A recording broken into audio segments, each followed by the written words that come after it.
Oh, here we go again.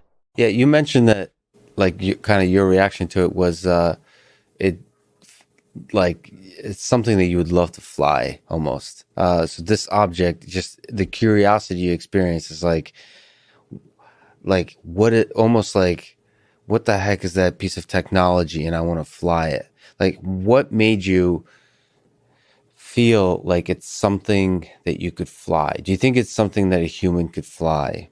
Like, in terms of interpreting what you saw as a piece of technology, because another perspective on it is it was not it, that the thing under the water was the key thing, and what you were seeing is some kind of projection or something that, like, I don't think it was a projection. I think it was a real object. it was a physical hard object that could be flied. Oh yeah, yeah. I think all four of us will tell you the same thing. It wasn't. This was not, because you go, okay, let's just go on. It's a light projection.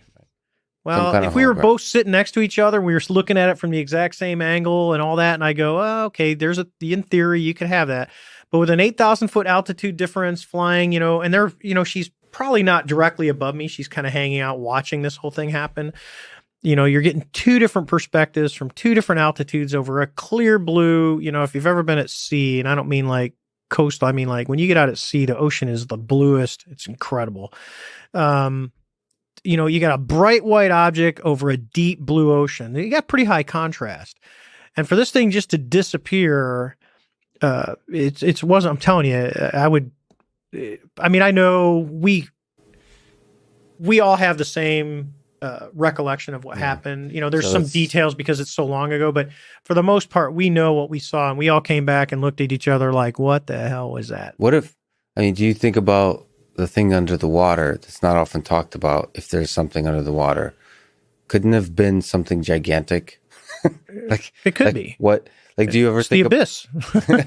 Big ship. That's why, as a person, so I love like swimming out into the ocean. My mom's an Olympic swimmer, so like I love that feeling. But I'm also terrified when I swim because the abyss. Anything could be under there. There's not enough focus on that, perhaps because there's no visibility. But is there anything interesting to say about the possibility that was anything underneath there? Could be. Think about it. If you're going to hide on this planet, what's the least explored spot on the planet? 2/3 of it's the ocean. There's literally, come on, the Malaysia airplane, the 777, I think it was a 777 that crashed. They turned, they didn't go where they're supposed to, and they just disappeared, and they've been searching for it, and they found pieces of it. But you would think there's large objects that, when that thing hit the water, depending on how it broke up, there's big pieces that you'd find something. They haven't found anything except what floated.